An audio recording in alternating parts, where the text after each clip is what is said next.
오늘 전도서 세 번째 시간입니다.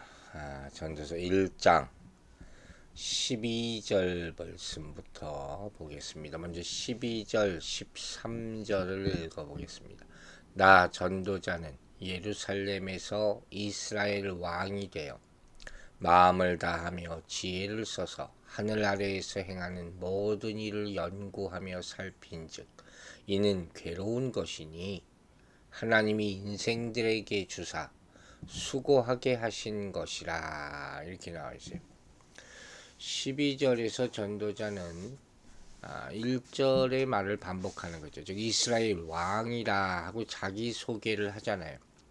이 말은 결국 이후에 전개되는 인생의 삶을 의미를 찾기 위해서 솔로몬이 시도했던 모든 것들, 즉 희락이든 사업이든 건축이든 부귀영화, 그가 누리고 시도했던 삶의 모든 부분에 정당성을 부여하는 그런 호칭이 바로 이스라엘 왕이에요. 그 왕이니까 이렇게 자기가 원하는 걸 다 해볼 수 있었다는 거죠. 그렇게 살아본 거죠. 전도자는 이미 이 사람들이 해 아래에서 행하는 모든 수고가 헛되다고 말하지 않았습니까? 그게 정말 이 헛된 것인가? 그것을 밝혀내기 위해서 모든 지혜를 다 사용했다는 거예요. 사람이 행하는 일들을 다 연구해서 인생의 참된 의미를 찾으려고 아주 할 수 있는 모든 걸 다 했다는 것이죠. 근데 그 결과는 뭐냐? 절망스러웠다. 하나님은 인생들이 수고하셨는데 사람이 아무리 수고할지라도 돌아오는 것은 괴로움 뿐이었다. 이렇게 13절에 결론을 내리게 되는 것이죠. 이 지혜라는 것은 구약의 개념으로는 구약에서는 신적 기원을 가지고 있는 거예요. 잠언이 바로 지혜에 대한 말이 많이 나오지 않습니까? 그리고 삶의 문제를 해결하는 가장 확실한 답으로 제시되는 것이 바로 지혜지요. 그런데 전도서에서 이 지혜는 잠언에 나타나는 그런 신적 지혜가 아니라 세상의 지혜, 즉 인간의 노력으로 인생의 의미를 찾는 수고를 말하는 거예요. 그러니까 이건 경험적 지식에 더 가깝다고 말할 수 있죠. 자기 경험, 자기가 배운 학습, 또 이런 것을 정성을 다해서 인생을 점검해 봤다는 것이죠. 그리고 그 결론이 바로 인생은 괴로운 것이다 하는 거예요. 13절 중간부부터 이런 말이 나오죠. 하나님이 인생들에게 주사 수고하게 하신 것이다. 즉 이게 무슨 소리냐? 하나님이 사람을 만드셨을 때에는 도대체 이 땅에서 왜 사는가라는 것을 나름대로 생각해 보고 살도록 만드셨다 하는 얘기예요. 그냥 막 아무렇게나 사는 것이 인생이 아니라는 것이죠. 그러면 문제는 무엇을 수단으로 해서 그것을 생각하느냐 하는 거예요. 계속 지금 그걸 얘기하고 있어요. 여기는 13절에 지혜를 써서 살펴본즉 하는 말이 있잖아요. 즉 지혜를 사용해서 삶의 의미를 생각해 보았다 하는 것이죠. 이게 어울리는 게 역사상 솔로몬보다 더 큰 지혜를 가진 사람이 없습니다. 한 사람이 정말 다양하게 또 많은 지식을 가지고 있다는 거죠. 그래서 솔로몬이 자기가 가진 지혜와 이성을 가지고 이 문제를 해결하려고 했지만 결국 한계에 부딪히고 말았다 하는 것이죠. 그게 우리 인간의 모습이라는 거예요. 죄된 인간의 모습, 이 sinful nature라는 말을 쓰지 않습니까? 우리는 수고하고 고통당하는 인생을 살게 돼 있어요. 하나님은 불순종함으로 하나님 없는 삶을 도모한 죄인의 인생을 수고롭게 하셨다. 이 창세기부터 시작된 인생의 모습이에요. 참 피곤하죠. 그러나 성경은 또 분명히 한 가지 사실을 알려주는 게, 이런 인생을 사는 사람들이지만, 인간이지만 자신이 죄인임을 깨닫고 스스로 삶을 살려는 것을 멈춘다면 그때부터 그 사람의 인생이 바뀔 수 있다 하는 것을 깨달으라 하는 것이 이 궁극적인 목표라는 거예요. 그리스도는 하나님의 지혜와 능력이라고 고린도전서 1장 24절에 나와 있어요. 죄인의 수고와 고통이라는 것은 어찌 보면 영원할 수도 있어요. 하지만 참된 지혜자, 그분께 의뢰하면 해결될 수도 있다 하는 거죠. 즉 아무 의미 없이 수고만 하던 인생이 우리 인간의 인생인데, 그런 인생도 그리스도 안에 들어오면 또 다른 의미, 참된 의미를 발견할 수가 있다 하는 것이죠. 여러분 한번 생각해 보세요. 우리가 살 만큼 살았다 이런 말씀들을 하는데 여러분은 어떻게 생각하십니까? 인생은 어떤가? 얼마나 많은 깨달음이 있습니까? 그걸 돌아보라는 게 바로 전도서잖아요. 인생을 많이 살았다 하는 사람도 답이 없어요. 오늘 물어보면 답을 못해요. 아직도 문제가 더 많아요. 그래서 이 인간에게 이 인생을 산다는 것이 결코 쉬운 일이 아니다 하는 거죠. 오래전에 그 삼성이라는 그룹을 창립한 이병철이라는 분이 죽기 직전에 이 종교인을 만나서 몇 가지 질문을 한가 한 것을 내가 본 적이 있어요. 제가 죽기 직전에 가고 그 많은 부를 누린 사람인데도 불구하고 또 공부도 많이 했더라고요. 그런데 아직도 해결하지 못한 문제가 그렇게 많다는 거예요. 솔로몬이 바로 그걸 얘기해 주는 것이죠. 가장 중요한 것은 죽은 후의 삶을 인간은 알 수 없다 하는 것이죠. 그러니까 하나님 없이 어떤 미래를 설계하는 것도 만족을 줄 수 없고 변화를 가져올 수도 없고 헛되다 하는 것이죠.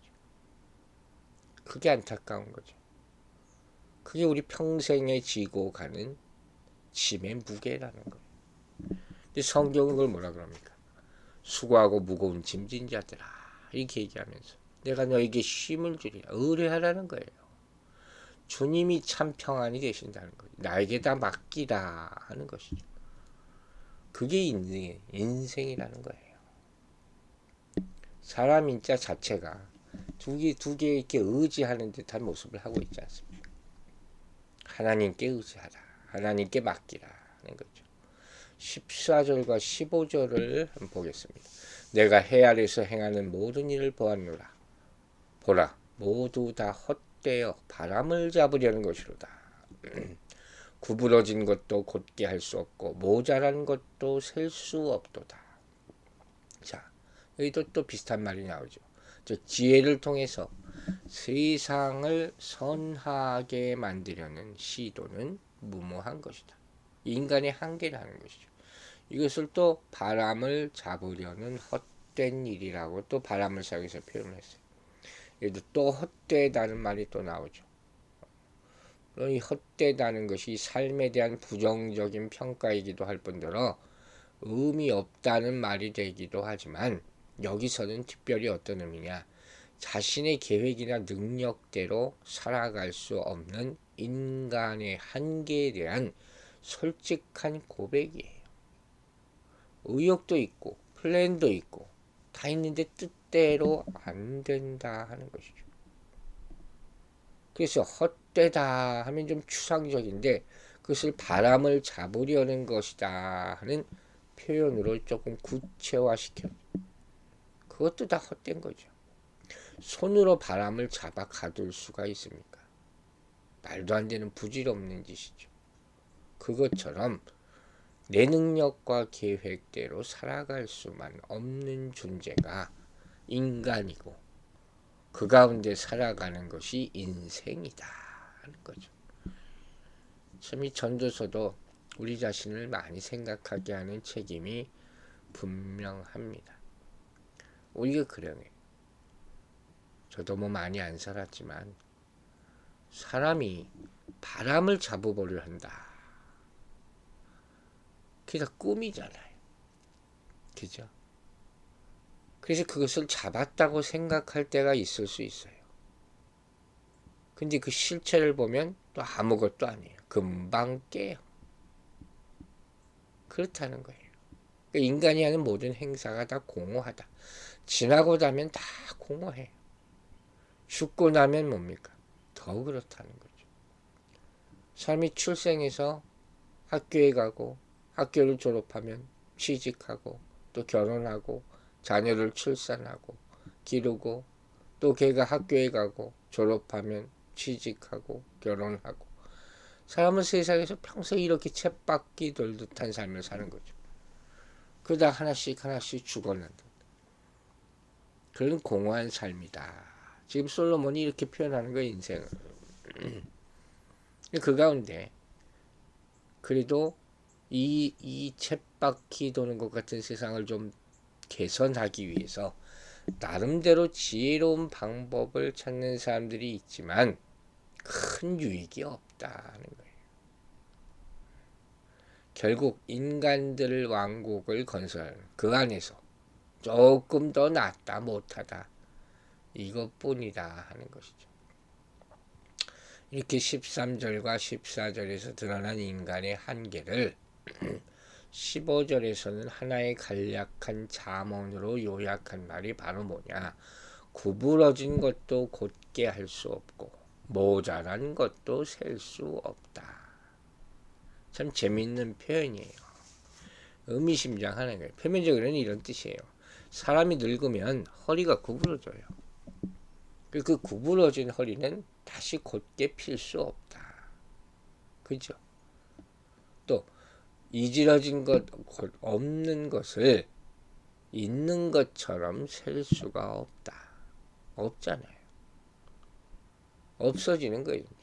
사람이 나이가 많아 늙으면 시력이 점점 약해져요. 참 회복하기 어렵죠.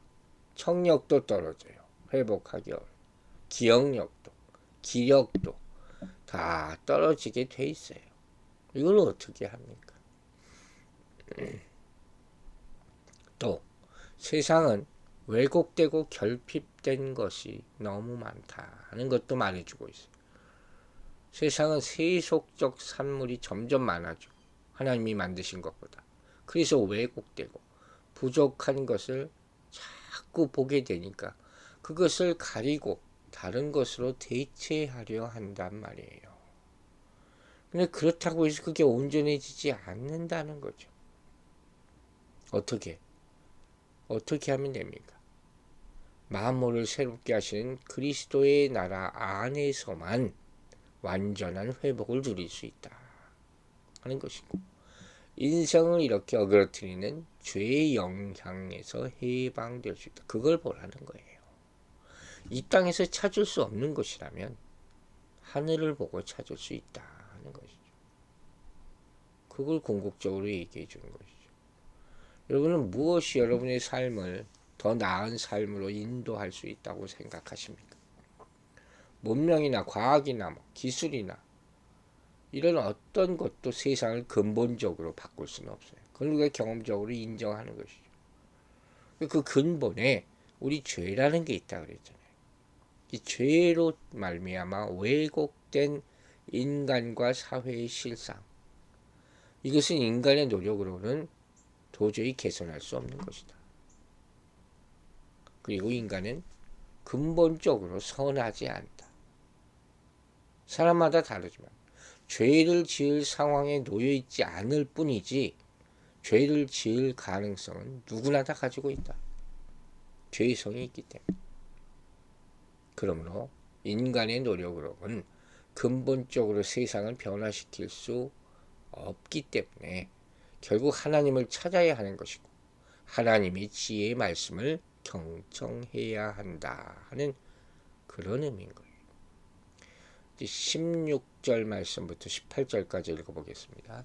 내가 내 마음속으로 말하여 이르기를 보라 내가 크게 되고 지혜를 더 많이 얻었으므로 나보다 먼저 예루살렘에 있던 모든 사람들보다 낫다 하였나니 내 마음이 지혜와 지식을 많이 만나 보았음이로다. 내가 다시 지혜를 알고자 하며 미친 것들과 미련한 것들을 알고자 하여 마음을 썼으나 이것도 바람을 잡으려는 것인 줄을 깨달았도다. 지혜가 많으면 번뇌도 많으니 지식을 더하는 자는 근심을 더하니라. 참 귀한 말씀이 여기 나오죠. 이 전도자가 이제 지혜란 무엇인가? 이 지혜 자체를 연구하는 것이에요. 이 솔로몬이잖아요. 스스로 소유한 지혜가 많은 사람이에요. 나보다 먼저 예루살렘에 있던 모든 사람들은 뭡니까? 이전 세대의 모든 지혜자들을 가리키는 거예요. 선대 사람들. 지혜 있다고 청한 사람들. 그러나 그런 사람들보다 자기가 더 많다는 거죠. 자기 자랑하는 것이 아니라 이렇게 많은 지혜를 소유한 자신도 이 지혜를 가지고 인생의 의미를 발견하는 것에는 한계가 있다 하는 것을 깨닫고 고백한다는 거예요. 그렇다면 하물며 다른 사람들은 어떻게 했는가? 이걸 꼬집어 얘기하는 것이죠. 절대로 자랑하지 말라 하는 거예요. 그래서 이제 전도자는 자신의 삶의 의미를 깨닫기 위한 노력을 지혜를 추구하는 것과 미련한 것을 아는 것, 이 두 가지 대조된 극단으로 설명을 하는 것이죠. 그래서 그는 인생에서 지혜로운 것이 있고 미련하고 미친 것이 무엇인가 이걸 연구를 한 거예요. 그래서 미련하고 미친 것이라는 것은 뭐겠어요? 인생을 나락으로 떨어뜨리는 그런 안 좋은 것들이죠. 그래서 그런 것들을 뭔가를 깨닫고 피하려 하는 거죠. 얼핏 보면 하나의 방법이 될 수가 있겠죠. 그러니까 어떤 사람들이 이런 질문을 할 수도 있어요. 아니 인생의 의미를 알기 위해서 뭐 이런 것까지 우리가 막 알아보고 추구해야 한다. 살기 바쁜데. 솔로몬이니까 할 수 있겠죠. 어쨌든 인생의 의미를 알기 위해서 모든 지혜와 지식을 다 추구해 보았다. 그 만년에 이르기까지. 옛날에 이런 말 해요. 세상 경험 할 수 있는 건 다 해봐요. 좋은 것도 해보고 나쁜 것도 해보고 다 해보라. 이런 얘기들 많이 했거든요. 근데 예수 믿고 성경을 읽으면서 한 가지를 깨닫는 거예요. 그럴 필요 없다. 그 시간 낭비다. 인생은 짧은데 그 나쁜 경험, 세상 경험 왜 다 해봐야 되냐. 그거로부터 말미암아 또 깨닫는다는 사람도 있지만 분명히 성경, 특히 잠언, 전도서를 보세요. 그럴 필요가 없는 거예요. 그 성경의 유익이 바로 이거예요. 이 모든 것이 다 뭐라는 거예요? 바람 잡는 것이다. 헛되다. 이걸 빨리 깨달았으면 그는 헛짓을 안 했을 텐데. 그것도 깨닫는 거겠죠. 가장 중요한 것은 뭡니까? 하나님께 불순종한 인생을 살아가면 심판이 온다는 거예요. 심판. 미친 것과 미련한 것.